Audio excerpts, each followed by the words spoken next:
안녕하세요. 보배드림 읽어드리는 저는 이하나입니다.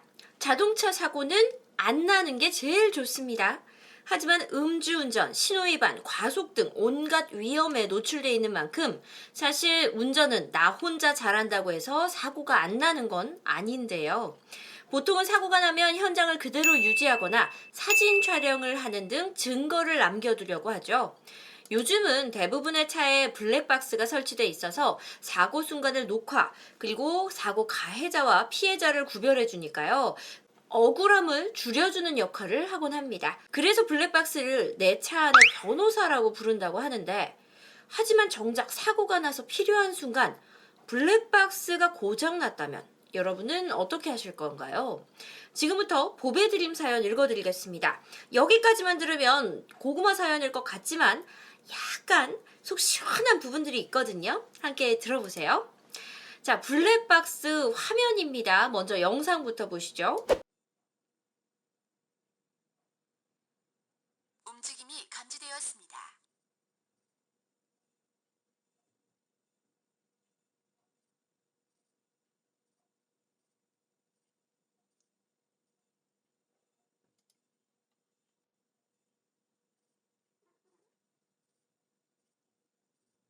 자, 블랙박스 화면 보셨죠? 이 옷차림으로 봐서 느끼셨겠지만 5월 초에 발생한 사건이고요. 이 운전자와 오토바이 운전자의 진행 방향은 이런 식입니다. 자, 고소장에 작성된 위주로 사건 내용을 설명해 드리겠습니다. 작성자 위주의 설명이 있을 수 있습니다. 빨간색 오토바이고요. 파란색의 본인입니다. 보행자가 횡단보도를 지나고 있어서 일시 정지한 후에 지나고 있었대요, 운전자가. 그런데 오토바이 운전자가 인도에서 횡단보도를 가로질러서 대각선으로 추월하려 하기에 경적을 빵 하고 울렸답니다. 그런데 오토바이 운전자가 기분이 나빴는지 추월을 한 다음에 이 사람 차량의 우측으로 이동해서 왜 경적을 울리냐고 항의를 했대요. 그래서 이 운전자는 그냥 무시하면서 진행을 하려고 했는데 오토바이 운전자가 이 사람의 진로를 1, 2회가량 방해를 합니다. 실제 사고 현장입니다. 보면은요, 이 파란색이 운전자가 진행한 방향이고 이 붉은색이 오토바이 운전자가 진행한 방향이에요. 사고 내용 이해 가시죠? 자, 오토바이 운전자가 수십 미터가량 진로를 방해했고 오토바이가 본인 자동차 앞을 완전히 막아섰습니다. 저도 화가 나서 차에서 내려서 오토바이 운전자에게 인도와 횡단보도가 있는 그곳에서 그렇게 나오면 되냐, 왜 오토바이로 위협하냐며 항의를 했고요. 몇 차례 욕설을 하고 말싸움을 했습니다. 이렇게 1, 2분가량 말다툰 뒤에 오토바이 운전자는 먼저 출발을 했고요. 오토바이 운전자가 출발하고 나서 저도 바로 출발을 했어요. 그리고 100여 미터 앞에 오토바이 운전자가 있던 것을 발견했지만 저는 신경 쓰지 않고 그냥 지나갔어요. 하지만 서행이었는지 오토바이 운전자가 정말 딱 서 있었는지는 기억이 잘 안 납니다. 제가 우회전을 하기 위해 정면 반사경을 한번 보고 좌측 차량 오는지 확인하고 우측 보고 도는데 갑자기 오토바이 운전자를 발견했어요. 오토바이 운전자가 추월해서 가나 했는데 브레이크를 밟았어요. 그리고 내리자마자 경찰 부르고 사진 찍고 대기했고요. 경찰들 모시고 블랙박스 메모리 칩을 빼서 제출을 했는데 중대한 문제가 발생했습니다. 제 차량에 블랙박스가요, 고장이 나서 안 찍혔다는 거예요. 그때부터 갑자기 오토바이 운전자분의 태도가 돌변했습니다.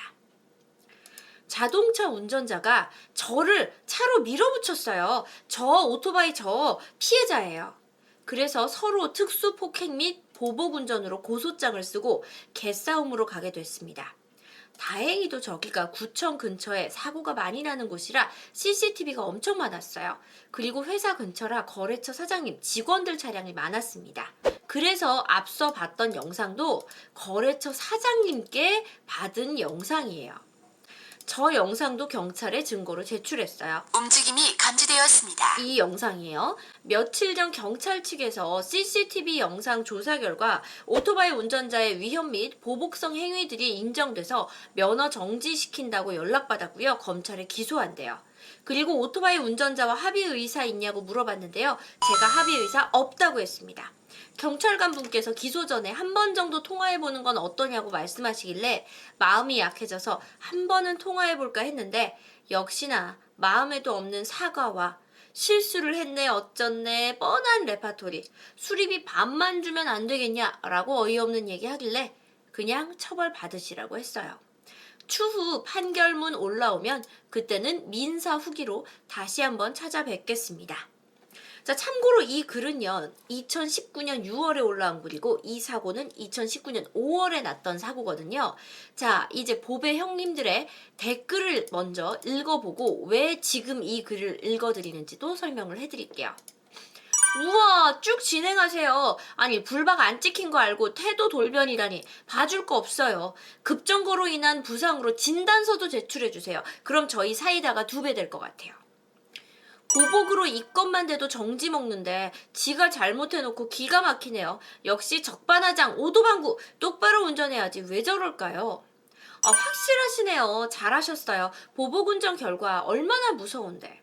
오토바이 넘어지는 거 너무 부자연스러웠어요. 아까 보셨어요? 슬로우 비디오로 앞에 가로 막아놓고 잉 하고 넘어지는 거? 분노 조절 잘못한 자의 최후. 잘하셨습니다. 세상에 어느 때인데 남한테 피해주고 큰 소리 쳐요. 불박 없던 시절이라면 그냥 가해자로 몰릴 판이었네요. 정의구현 필요합니다. 자, 이렇게 사건이 마무리되는가 했는데 2020년 2월, 그러니까 얼마 전에 바로 이 사건의 후기가 올라옵니다. 함께 보실까요? 피고인을 벌금 150만 원에 처한다. 피고인이 위 벌금을 납입하지 않는 경우에는 금 10만 원을 1일로 환산한 기간 동안 노역장에 유치한다. 그러니까 하루에 10만 원씩 쳐줄 테니까 일해서 갚아라라는 거예요. 피고인에 대해서 위 벌금에 상당한 금액의 간압을 명한다. 네, 벌금형 받은 거예요. 자, 그리고 다음 장도 함께 할게요. 피고인은 2019년 5월 10일 11시 40분경 오토바이를 운전해 서울 동대문구 천호대로 홈플러스 동대문점 앞 도로를 진행하다가 트랙스 승용차를 운전하던 피해자가 피고인을 향해 경적을 울렸다는 이유로 피해자와 시비가 된 후 보복운전을 통해 피해자에게 겁을 주기로 마음먹고 그 사거리 교차로에 이르러 트랙스 승용차를 추월해 우회전을 한 뒤 오토바이를 급제동해 피해자를 위협하고 위 트랙스 승용차가 오토바이에 부딪히게 하였다. 그러니까 트랙스 승용차 앞으로 가서 일부러 급정거해서 부딪히게 만든, 명백히 보복운전을 인정하는 범죄 사실이 인정이 된 거예요. 자, 그리고 보배드림에 드디어 이 사건의 결말이 올라온 겁니다. 여러 보배 형님들의 응원으로 인생은 됐다 뭐 이런 뜻이죠. 제 피해가 경미해서 그런지 생각했던 것보다 벌금이 너무 적게 나왔어요. 정신과 진단서도 첨부할 걸 그랬습니다. 렌트는 제외하고요. 본익교환 90만 원, 형사 조정 및 경찰 조사, 차량 수리로 인한 반차와 연차로 인한 휴업 손해비 50만 원, 그리고 교통비 10만 원으로 합의를 보자고 했더니요. 자기는 잘못한 것 없다면서 박박 우기고 저와 형사가 짜고 본인을 전과자 만들려고 한다고 사기를 치고 있다. 그리고 사고 이후에 제가 제 차를 일부러 훼손해서 합의금을 과다하게 청구한다는 궤변과 함께 도의적으로 30만 원 정도는 드릴게요. 이런 개소리를 짓거리더라고요. 그래서 검찰청 조정위원 분들마저 혀를 내두르게 하시더니 그 사람은 결국 전과자가 되고 말았습니다. 제 차량은 본넷 교환으로 자차 처리했고요. 보험사에서 구상권이 들어갈 예정이고 저는 이제 민사 진행하려고요. 민사는 처음 진행하는 건데 소송하는 법도 열심히 공부해야겠어요. 꼭 후기 올리겠다고 약속을 했고요. 나름 사이다 결말 알려드리려고 왔습니다. 나중에 좀 더 강력한 민사 후기도 올려볼게요. 사이다 후기에 보배 형님들도 댓글이 달렸습니다. 여러분 함께 보실게요. 와, 이거 보험도 안 될 텐데 괜히 오토바이 운전자 욱하다가요 생돈 나가겠네요. 네, 벌금 150만 원 형이죠. 그리고 전과자 됐죠. 네, 벌금형도 전과예요, 여러분. 그리고 만약에 이 벌금 150만 원을 안 낸다? 그러면 그 노역장에 15일간 갇히게 되는 겁니다. 그랬더니 이제 글 작성자가 댓글로 뭐라고 남겼냐면, 네, 제가 처음 합의 제시한 150만 원에 끝냈으면 형사처분한 벌점 그리고 면허정지 100일로 끝났을 텐데 결국은 벌금 150만 원에 제 보험사 구상권 그리고 제 민사소송 전과자 크리티컬이 터졌어요.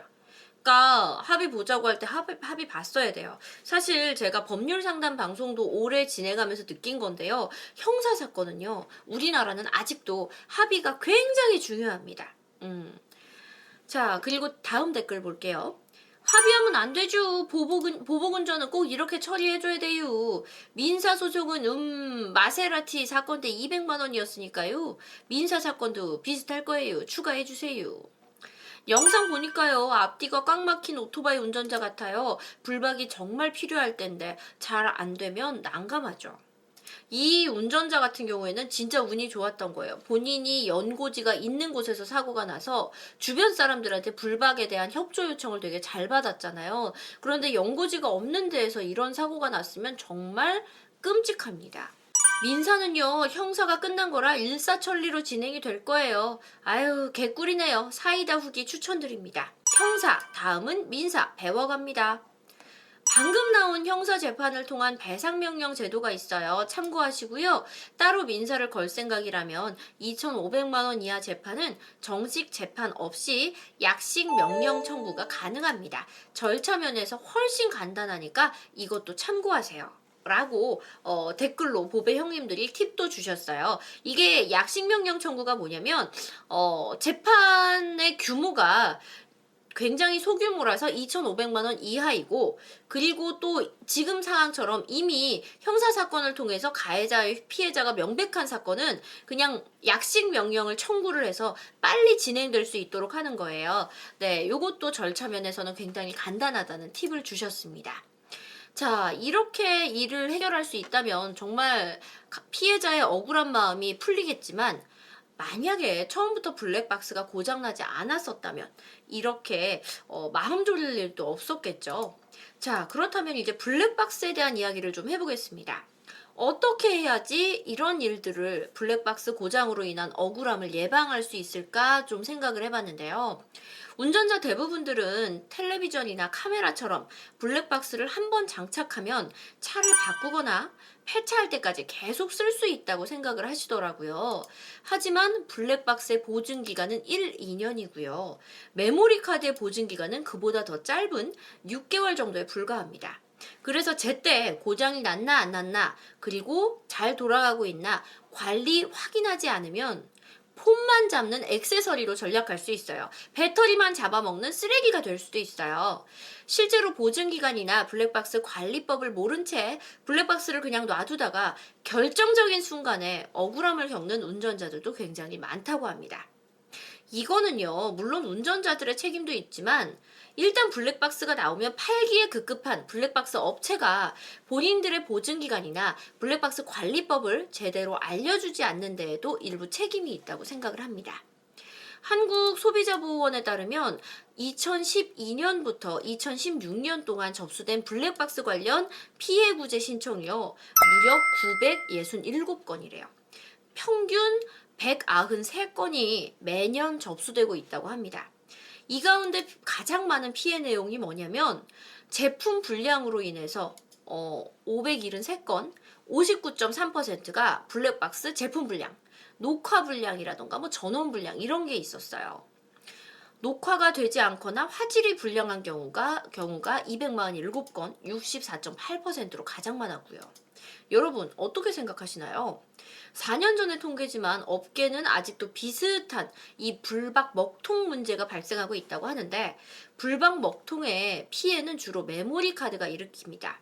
블랙박스 메모리 카드는 결정적인 순간을 감시하고 기록하는 장치인데 사실 수명이 좀 짧은 편이에요. 게다가 자동차는 여러분 어떤 환경에 노출돼 있나요? 무더위 속에 차가 너무 뜨겁다고 메모리 카드 잠깐 빼놓으시는 분 안 계시잖아요. 혹한 속에 차가 너무 춥다고 메모리 카드 빼놓으시는 분 안 계시잖아요. 디지털 카메라와는 달리 블랙박스는 작동 시간도 길고요. 메모리 카드가 데이터를 읽고 쓰는 횟수도 굉장히 많습니다. 그리고 춥고 덥고 가혹한 환경이 계속되고요. 디지털 카메라에서는 3년 이상 쓸 수 있는 메모리 카드도 이 때문에 블랙박스에서는 1년을 넘기기가 쉽지 않습니다. 그래서 보증 기간도 6개월 정도에 불과하다고 합니다. 자, 그렇다면 6개월마다 메모리 카드를 사야 되느냐? 그건 너무 심하잖아요? 그래서 메모리 카드를 좀 더 오랫동안 이용하기 위한 방법도 좀 팁으로 준비를 해봤습니다. 먼저 메모리 카드를 좀 더 오랫동안 이용하려면 주기적으로 메모리 카드를 분리해서 저장 상태를 확인을 하시고요. 아, 잘 저장되고 있구만 싶으면 한 달에 한 번 정도는 포맷을 하세요. 왜? 포맷을 안 한 채 사용하면 먹통 피해를 입을 확률이 더 높습니다. 또한 메모리 카드를 적어도 1년에 한 번씩은 교체를 해주면 먹통 피해를 좀 더 확실하게 예방을 할 수가 있습니다. 또 24시간 상시 촬영한다면 메모리 카드 용량이 좀 더 큰 거 64기가 정도를 쓰는 게 더욱 좋고요. 또 메모리 카드 꺼내시는 분들도 주의하셔야 돼요. 이 블랙박스가 동작하고 있는 중간에 메모리 카드를 분리하면 안 됩니다. 왜 컴퓨터에다가도 USB 꽂을 때 USB 분리를 하고 나서 USB를 빼잖아요. 이거 돌아가고 있을 때 빼면은 USB가 안에 손상될 확률이 높다고 하죠. 불박에 꽂혀 있는 메모리 카드도 마찬가지예요. 저장된 영상이 손상되거나 블랙박스 오작동을 일으킬 수가 있어요. 그러니까 예를 들어서 사고 직후에 사고 났어. 불박 잘 찍혔겠지? 일단 메모리부터 뽑아야겠다. 증거물을 간직해야 돼. 그래서 불박이 돌아가고 있는데 메모리를 빼면 안 된다는 얘기죠. 그래서 망가질 수도 있다는 겁니다. 그리고 겨울철에는 차량용 배터리로 작동하는 블랙박스가 제 기능을 발휘하지 못할 가능성이 커지니까요. 방전 걱정 없이 불박을 상시 작동하려면 보조 배터리를 추가로 설치하는 것도 하나의 방법이 될 수 있습니다. 자, 여러분, 오늘은 이하나가 평소답지 않게 잔소리가 좀 많았습니다. 왜냐고요? 제가 예전에 MP1 블랙박스 여러분께 홍보 영상을 찍어서 보여드린 적도 있고, 불박은 적어도 자동차 리뷰를 하는 아나운서라면 여러분께 한 번쯤은 그 중요성을 그리고 고장의 가능성을 알려드리고 싶었어요. 왜냐하면 불박 업체가 그런 일을 적극적으로 하지 않으니까 저라도 해야죠. 요즘 차가 10대라면 그 중에 9대는 블랙박스를 장착하고 있다고 합니다. 하지만 블랙박스를 믿고 운전하다가 낭패를 보는 경우도 굉장히 많다고 하니까요. 한 번 장착으로 계속 녹화된다고 불박 너무 믿지 마시고 불박 상태 꼭 한 번씩은 확인하시기 바랍니다. 그리고 불박은 영원한 거 아니에요. 막 5년, 10년 쓸 수 없다는 것도 참고해 두시고요. 최신형 블랙박스 생각보다 가격 비싸지 않습니다. 그 불박이 한 번 제 기능을 발휘해주면 그 불박의 값어치 이상의 일들을 하니까 이것도 참고해 주셨으면 좋겠어요. 참고로 저는 항상 불박만큼은 차를 바꿀 때마다 최신형으로 교체를 하곤 합니다. 왜냐하면 굉장히 중요한 내 차 안에 정말 내 편, 내 차 안에 변호사니까요. 여러분, 이 영상 끝나면 여러분의 불박 언제 점검하셨는지, 언제 구입해서 장착하셨는지, 혹시나 차량 출고할 때 딜러가 장착해준 이후로 한 번도 점검을 안 한 건 아닌지 확인해 보시기 바랍니다. 지금까지 저는요, 이하나였고요. 여러분의 구독 그리고 좋아요가 필요합니다.